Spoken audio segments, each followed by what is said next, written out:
जैसे कि रोज़ाना हम एक मैनेजमेंट से बात करते हैं और आज बारी है वेदांता की। और हम सब जानते हैं कि जिंक, लेड, सिल्वर, आयरन और कॉपर के माइनिंग कारोबार से जुड़ी कंपनी है। तेल और गैस में भी कारोबार का विस्तार है।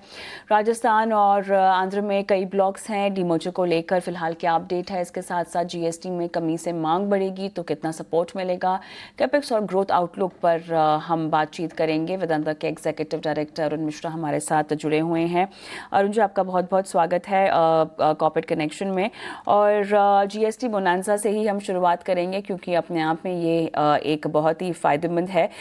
जिस तरह से डिमांड पिकअप को लेकर सरकार की मंशा भी है, लेकिन overall economic growth across the board, uptick demand को लेकर, ऑटो क्षेत्र और कंजम्पशन पर को लेकर आपका क्या व्यू बन रहा है फिलहाल? देखिए, पूरा दुनिया में भारत ही एकमात्र ग्रोथ इंजन है जो कि बरकरार है पिछला कई सालों से, क्योंकि भारत सरकार पूरा सोची समझी तरीके से कंटिन्यूअसली इंफ्रास्ट्रक्चर में इन्वेस्ट कर रहे हैं, ईज ऑफ डूइंग बिजनेस में काम कर रहे हैं, काफी सारे माइनिंग लॉज में रिफॉर्म ला रहे हैं, माइनिंग को बढ़ावा दे रहे हैं। ऑफकोर्स माइनिंग बढ़ने से उसका डायरेक्ट जितने इंडस्ट्रीज है उसको बढ़ावा दे रहे हैं। काफी सारे मैन्युफैक्चरिंग इंडस्ट्री में बहुत सारे स्कीम्स लाए हैं इंसेंटिव देने के लिए, जिसके चलते ग्रोथ इंडिया में काफी अच्छा है। और उस दिशा में जीएसटी भी एक कदम है कि उसको और सिंप्लीफाई करने के लिए जो किया गया है 18% से 5%, कई 12 से 5%, उसके चलते कंजम्पशन बढ़ेगा। और मेरे हिसाब से कि भारत के जीडीपी जो है, जो कई समय से 2 अंक में नहीं पहुंचा था, समय आ गया इसका 2 अंक में पहुंचने का, और उसका लाभ जरूर सब लोग उठाएंगे। और हम लोग क्योंकि रिसोर्स कंपनी में है, हम लोग भी उसका लाभ काफी उठाएंगे।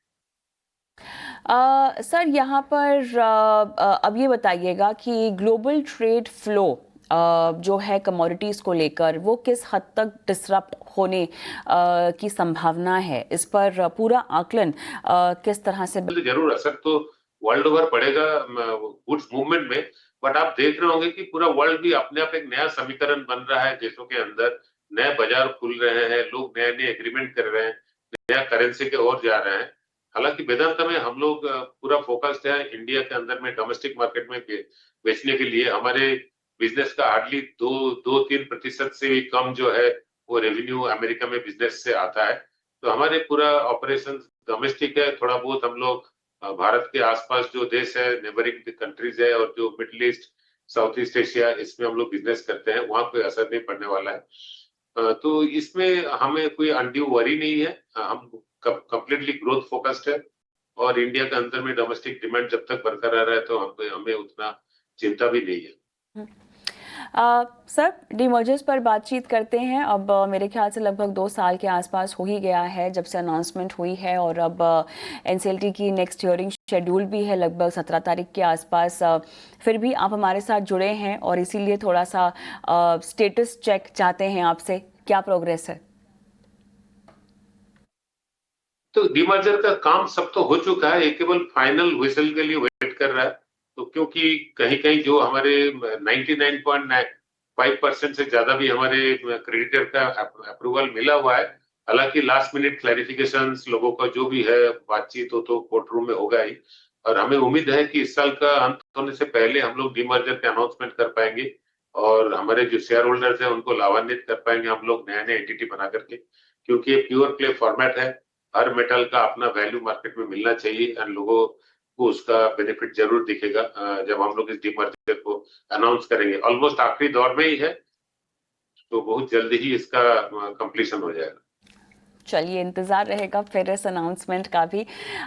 लेकिन आपके केपेक्स प्लान के बारे में अब जानकारी चाहिए थी। एल्यूमिनियम बिजनेस किस तरह से ट्रैक में है, और जो आपने अर्लियर गाइडेंस और टारगेट्स दिए थे मेटल प्रोडक्शन को लेकर, वो कितना ऑन ट्रैक है?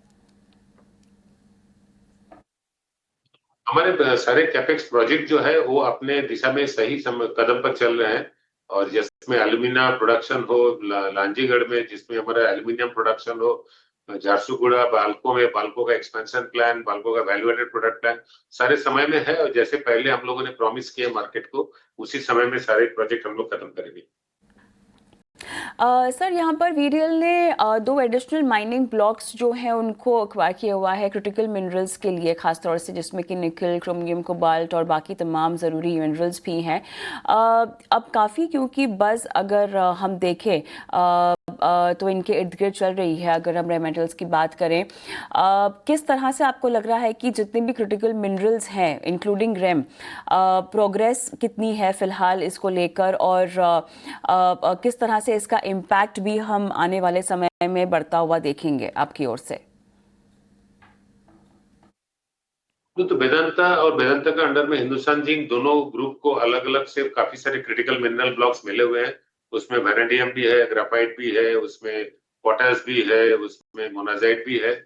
तो हम लोग उसमें या तो इसको हम लोग एक तो सबसे पहला काम है उसके एक्सप्लोरेशन कंप्लीट करना, फिर उसका माइनिंग, फिर उसका प्रोसेसिंग करना। तो मेरे मेरे समझ से सब मिला जुला के 5 साल के अंदर में आप देखेंगे वेदांता का पोर्टफोलियो में काफी सारे नया मेटल ऐड हो जाएंगे जो कि क्रिटिकल मिनरल ब्लॉक से आएंगे। सर, डेट रिडक्शन को लेकर आपकी रणनीति कितनी ज़्यादा ऑन ट्रैक है यहाँ पर दिखाई दे रही है? मेरे ख्याल से जो आंकड़े आपने दिए गए थे, लगभग $3 बिलियन बाय FY27 कहा था, तो क्या इसको लेकर आप अभी ट्रैक पर हैं? जो हम लोगों ने मार्केट को कमिट किया है डेट रिडक्शन का, क्योंकि डिलेवरेजिंग हमारे एक बड़ा स्ट्रेटेजी है, हम उसी स्ट्रेटेजी में बरकरार है। क्योंकि डेट रिडक्शन हमारे ऑपरेशंस का स्ट्रेंथ पर आ रहा है और हमारे सारे ऑपरेशंस थोड़ा बहुत प्लस माइनस को अगर छोड़े तो सही दिशा में चल रहे हैं। हम इस साल भी पिछले साल से ज्यादा ही वैल्यू लाएंगे। और सबसे अच्छी बात है कि हाल फिलहाल में सारे जो प्राइसेस है गोल्ड की, सिल्वर की, वो बढ़ रहे हैं। तो जिंक की भी प्राइस बढ़ा है, तो आगे चल करके मुझे उम्मीद है सारे मेटल का प्राइसेस में उछाल आएगा, क्योंकि ग्रोथ बढ़ रहा है, डिमांड बढ़ रहा है, तो ऑटोमेटिकली प्राइसेस भी उसका इजाफा होगा और हमें वो लाभ मिलेगा। तो हमें उम्मीद है कि ऑपरेशंस का जो बेनिफिट है वो हमारे डिलीवरी में काम में आएगा और उसमें कोई चेंज इन प्लान नहीं है। अरुण मिश्रा साहब, आप जुड़े हमारे साथ, तमाम सवालों के जवाब दिए, बहुत बहुत धन्यवाद आज शिरकत करने के लिए।